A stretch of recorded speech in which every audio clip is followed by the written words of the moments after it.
Good afternoon, and welcome to another edition of Facebook Live from Chisholm & Kilpatrick. My name is Christian McTarnigan. I'm an attorney at CCK, and today I'm joined by Elise Goloski and Courtney Ross, who are also two attorneys who practice at the firm. So today we're talking about back conditions. So we're going to be a little bit more specific than we might be in some of our other Facebook Lives, but lots of veterans have back conditions, and so we wanted to be able to provide some information about that for you. So the first step in every case, let's jump right in, is service connection, right? So Elise, do you maybe want to describe broad strokes what service connection is for those viewers who might not know? Sure. So service connection is basically the classification that you get once VA agrees that your condition is related to service.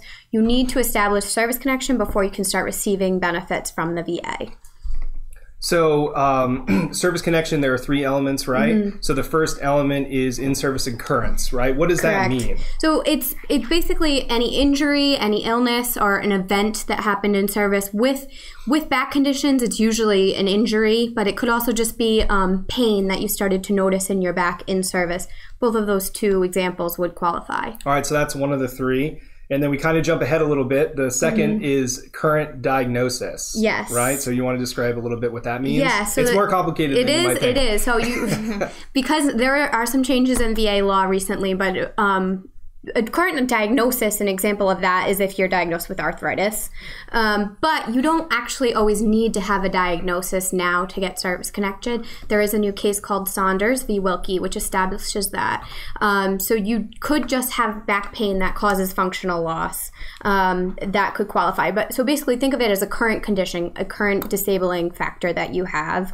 It is definitely easier if you do have a disability, but you don't technically need one. A diagnosis, but you don't technically need one. All right, so we have the in-service occurrence, we have the current disability. What's the last element?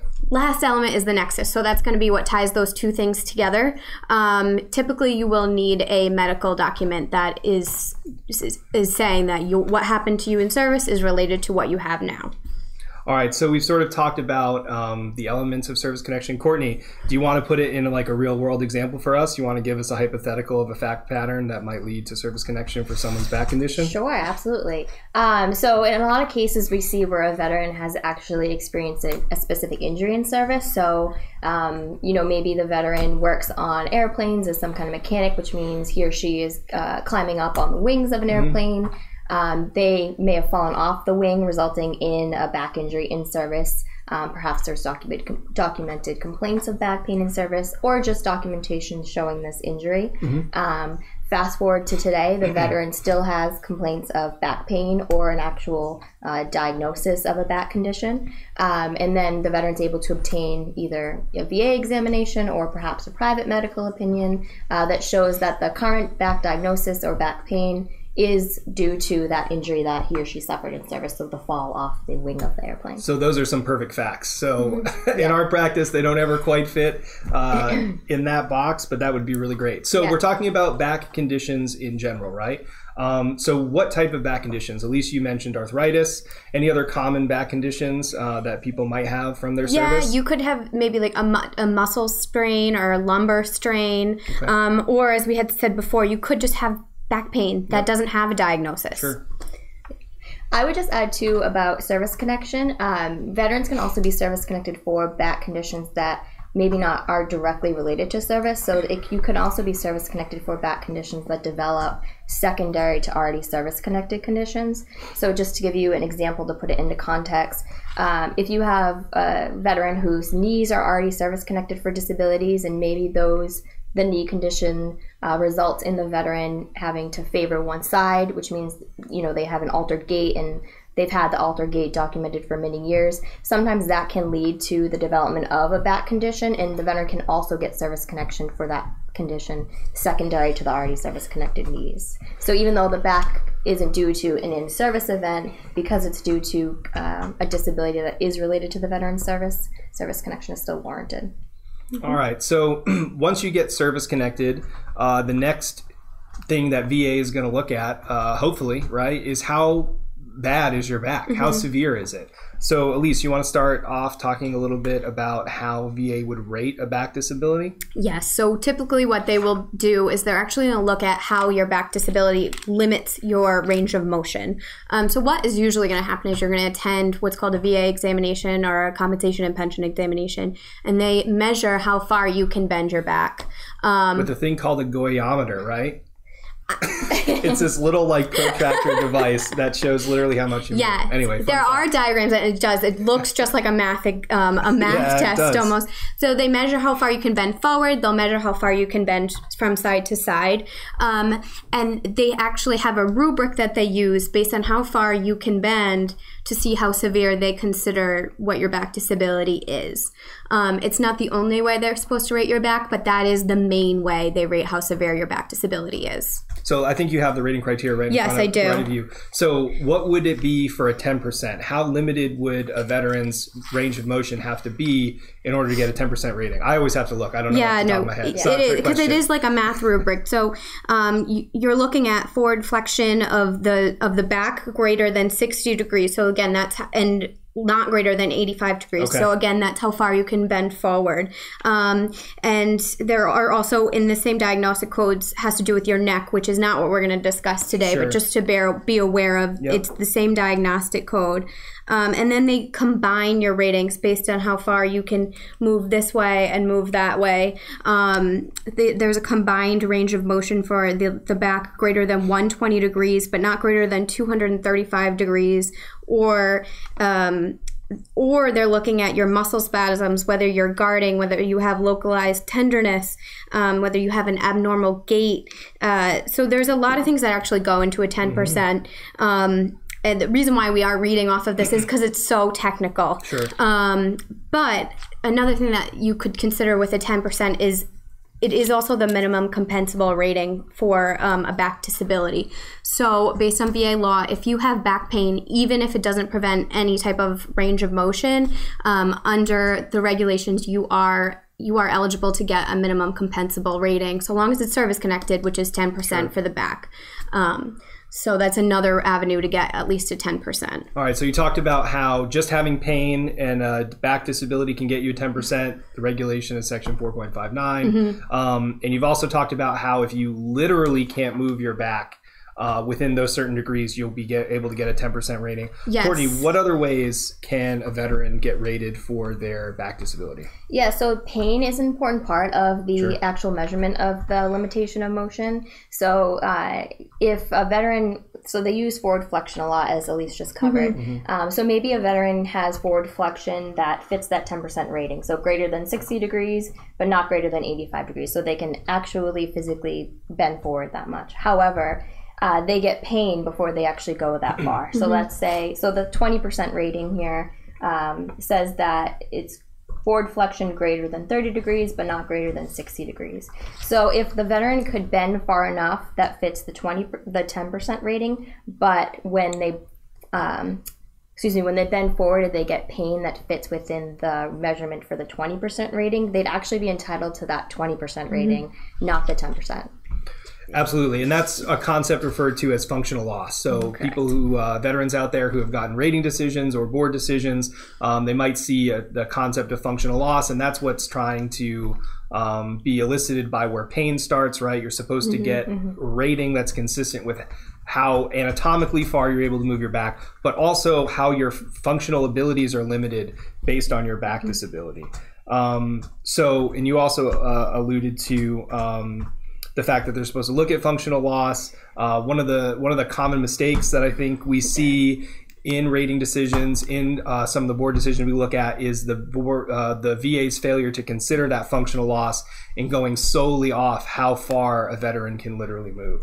Yes. So I'm just gonna take a second to answer the question. Thank you for the question, Roman. Do you need constant daily pain for a 10% rating? Who wants to take it? No, you don't. But you do need to have it recorded. It does need to be in the evidence. But that, again, that can be through a lay statement. It doesn't need to be objectively confirmed. As far as for, the minimum compensable under 4.59. If you're talking about if you don't have a diagnosis, you do need to be able to show that pain causes some type of functional loss. However, you can't just say you have pain. You have to say you have pain and it prevents some type of earning capacity, even if it just makes it a little bit difficult to concentrate at work. That's an example. But just saying pain isn't enough. As far as how often it is, there's not a strict requirement that it has to be every day. So if I got a case where a veteran was at a 0 and they said I have pain in my back, that would be, in my interpretation, a problem with that decision for them to be at a non-compensable rating. With let's say they have arthritis in their back. Yeah, so that would be an issue. They need to, if you have pain that's causing that's causing some type of functional loss, they need to give you the minimum compensable under 4.59.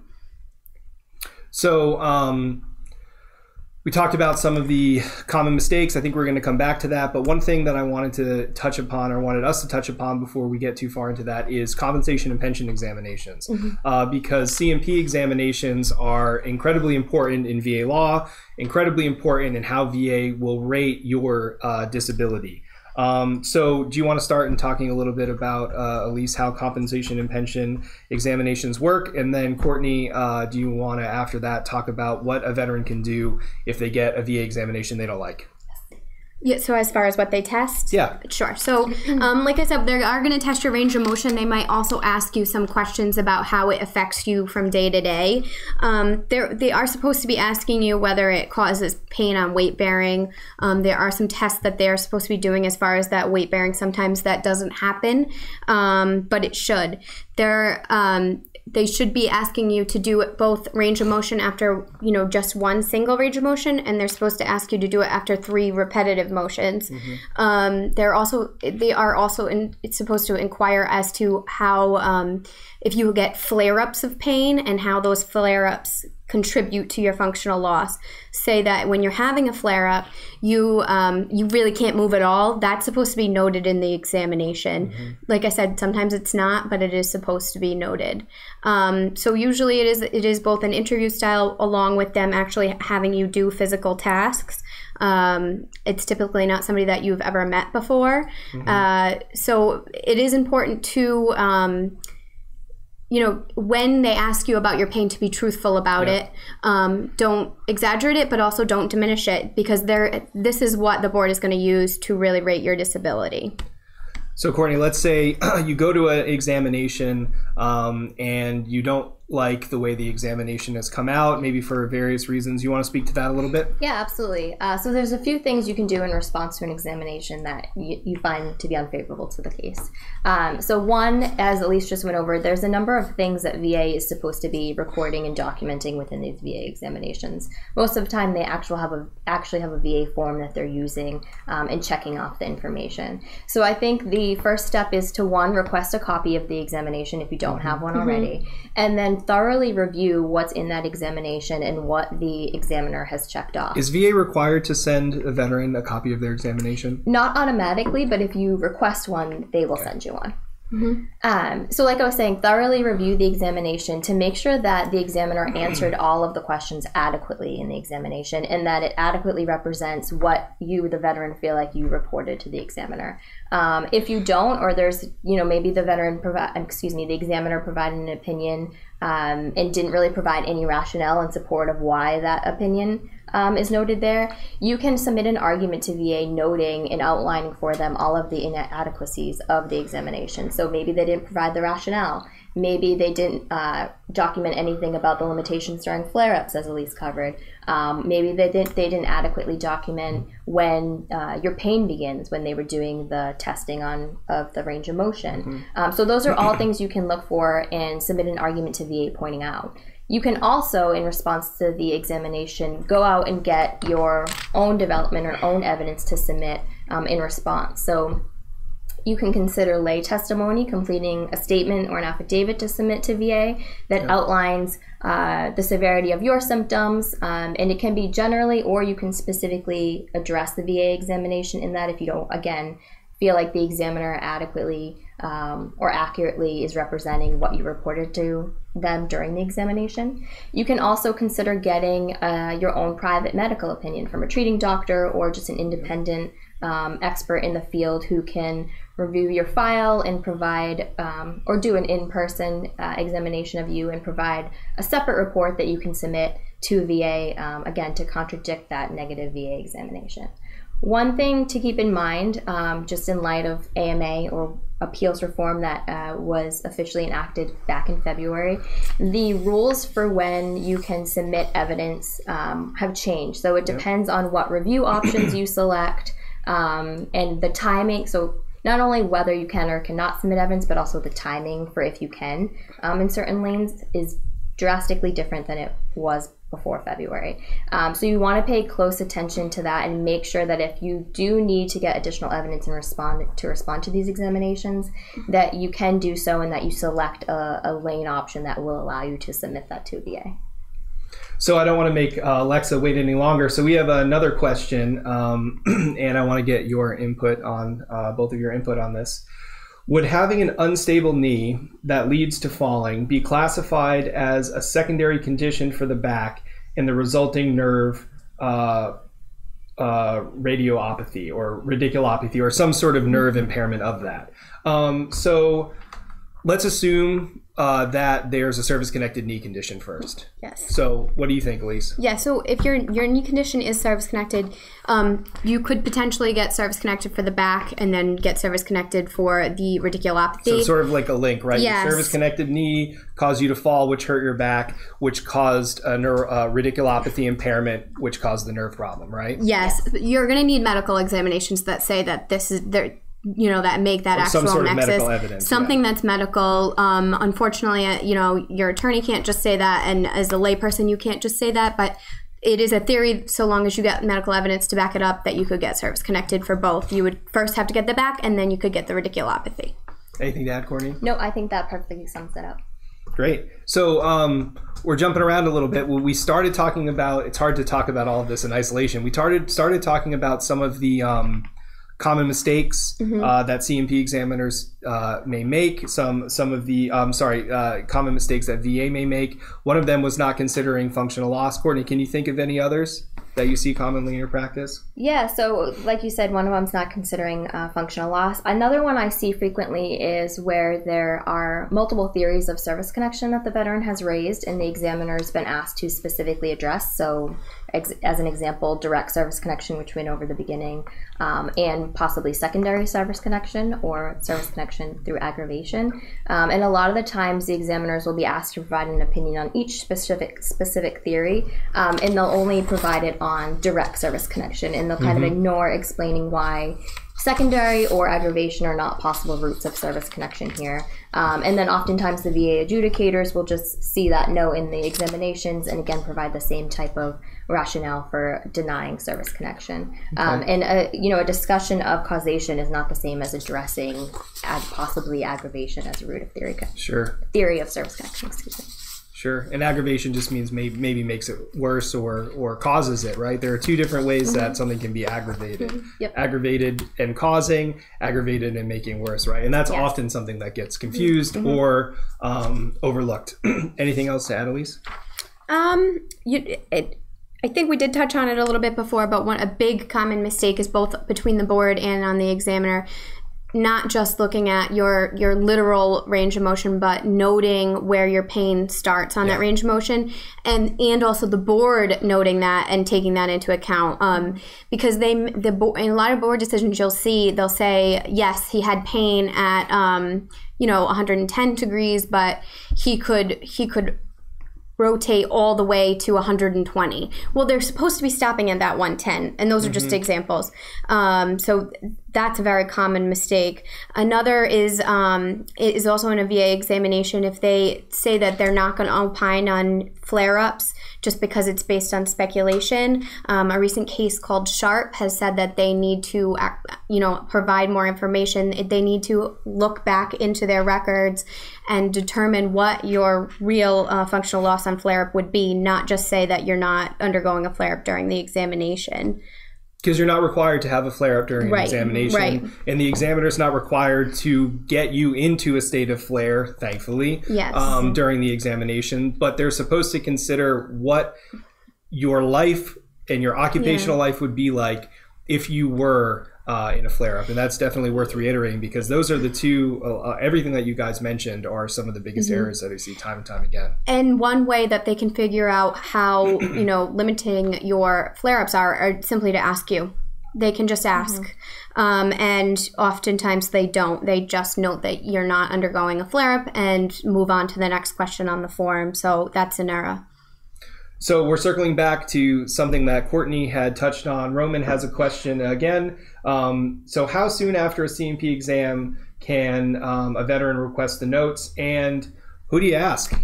Your local regional office. You can send them a letter or call them up and just request a copy of the examination through them. And it's very shortly after the exam, so as soon as they have a copy of it, they should be able to provide you one. So I would say just a matter of days. And sort of expounding a little bit more on what Lex's question brought up is the concept of secondary service connection. So that was sort of a knee condition that leads to a back condition that leads to a neurological condition. If you have a service-connected back condition, what would another example of secondary service connection be, Elise? Sure. So a good example is depression. If you're in chronic pain, a lot of people tend, or some other type of psychiatric disability, a lot of people tend to actually have some psychological symptoms associated with chronic pain. Now, this could be it could be twofold. Either your back causes depression, or it could aggravate a depression that you have already had, or PTSD that you already had. There's two different avenues, but both of those could get you secondary service connected for that psychiatric disability. Can you think of another example? Oh, I'm sorry, I didn't. Sure. Another example, Courtney? I think depression's probably the one that we see most frequently. Yeah. Another example too, I mean, it's similar to what you said with the knees causing the back. The back could cause a cervical spine disability. Or if you have to sleep on your back a certain way, that could mess with your neck, or maybe it could mess with your shoulder. Sure. So you could get physical disabilities. It doesn't have to cause the disability, so long as it aggravates the disability. To make it worse. Right. Okay. And radiculopathy, I know Lexa already used that example, but that's another one. We see that a lot. And one that you might not suspect is obviously back conditions can be incredibly painful. There's some pretty serious medications that can be prescribed for back conditions. And those very serious medications can cause stomach and GI issues. Yep. So if and liver you issues. If you have a service-connected back disability and you're taking, I'm not a pharmacist or a doctor, but taking something like an opioid, a very strong opioid, that can cause other problems. And you can be service-connected for those other problems because you have to take that pain medication because of your back disability, and that medication is causing a different form of impairment. So that's something else to keep in mind, because it seems, it's a little bit more separated than some of the other examples we were giving. So, Courtney, what happens if you're hospitalized for your back disability? How does that work under VA law? Yeah, so if you're hospitalized for your back disability for over 21 days, you can apply to VA for what's called a temporary total disability. And I'm asking Courtney because she practices on our agency practice. This doesn't come up that much in my practice, so I thought that she knew the rule. Yeah, so you have to be hospitalized for at least 21 days, meaning on the 22nd day is when you would be eligible for this benefit. And you need to apply for VA, to VA specifically for this. They will not automatically just grant the benefit. So on that 22nd day, you can be granted a temporary total rating of 100% for the rest of your hospitalization, and possibly continuing after, depending on how VA assesses the severity of your back condition after discharge. But the temporary total rating should be in place for the rest of your hospitalization. And what happens once you're released? VA will do an assessment for how severe your back condition is now that you've been released, and then they'll reassign you a rating. Again, because the 100% is just a temporary rating, and that'll be specifically indicated when or if they grant you that. Great. So one of the things I forgot to mention, but I want to mention quickly before we move on, is secondary service connection. You always need to be thinking about this concept in VA law called pyramiding, right? So if you have a back disability and it causes depression, but you're already service connected for depression, let's assume that it doesn't make your depression worse, right? You can't get 2 ratings for the same symptoms. So you just have to be thinking about that when VA is sending you a decision on an issue or you're asking for compensation. VA would consider that getting paid for symptoms of depression twice, which isn't allowed under VA law. Back to the back disability ratings, Elise, what's the highest rating that you can possibly get for your back? And what's maybe a more common rating that you see in your practice? Yeah, so the highest that you can get actually is a scheduler 100%, but that requires an entire unfavorable ankylosis of the entire spine. So we don't see that very common. What is ankylosis? Ankylosis is essentially when your spine becomes fused. Yep. So you would have absolutely no movement in the back or really at all, because it's your entire spine. So that's your C-spine all the way down to the very end of your lumbar spine. So we don't see that very often. That's the scheduler 100%. What I see more often is a 40% rating, which is the highest that you would get when you still do have limitation of motion. It's just very limited. There are some other ratings that you can get for having different symptoms. For example, if you have incapacitating episodes, you can get up to a 60% for that. Again, those incapacitating episodes, for a 60%, you would have to be incapacitated, basically bedridden for 6 weeks, which is a significant amount of time. It's a very long time. So that's why I tend to see more of a 40% rating than a 60%, but those are available. So, Courtney, let's assume that a veteran has a 40% rating for their low back disability or their back condition, but they can't work because of it. What now? Yeah, so a veteran, if the back condition affects them enough where they are precluded from working, a veteran could apply for what's called total disability based upon individual unemployability, or TDIU. And if granted TDIU, it's a 100% rating, so meaning the veteran would be paid at 100% rating each month. And normally back conditions, if you're rated at 40%, it is, in real life, the functional loss is very limiting. And oftentimes there will be good evidence to show that the veteran can't work in a substantially gainful capacity. And so, again, you would need to develop the evidence to show that. So lay testimony can be very helpful if the veteran can describe specifically how the back condition affected them previously when they were working, or how it affects them now, to the extent that they wouldn't be able to go back to work. Medical evidence, again, from either a private treating doctor or VA treatment notes or an outside medical opinion, again, specifically outlining how that back condition would impact the veteran in terms of employability limitations, and explaining why they would be precluded from working in a substantially gainful capacity.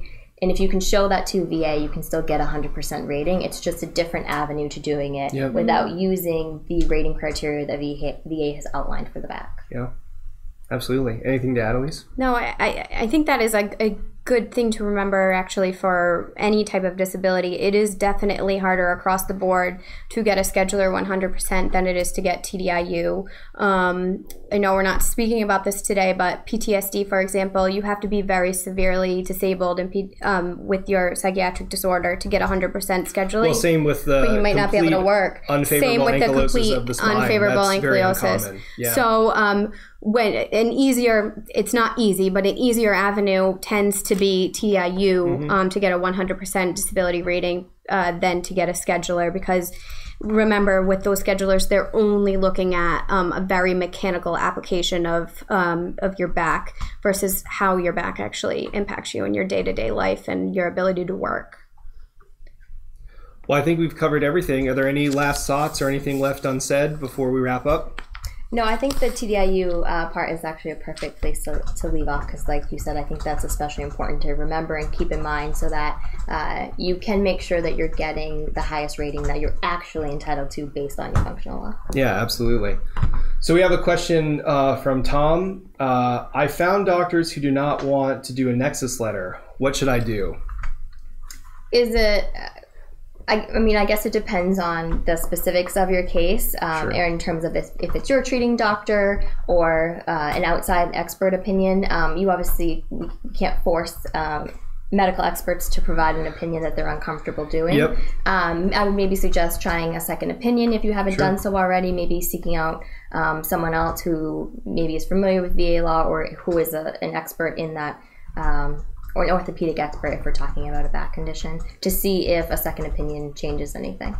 Sure. I mean, also, like we said, like you alluded to, we don't know what condition we're talking about, but in some instances, explaining in a lay statement, and this is limited applicability, how you believe that your condition is related to service. Sometimes that can be sufficient.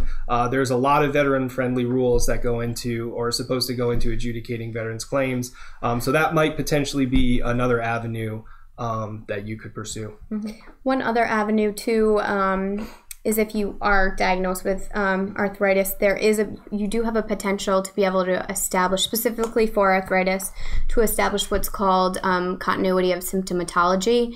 You would have to have started experiencing your back pain in service and have continuously experienced it since your eventual arthritis diagnosis. So this it's a regulation. It's 3.303B. It's an alternative avenue to service connection, but again, it's only for, as far as back's concerned, it's only for arthritis.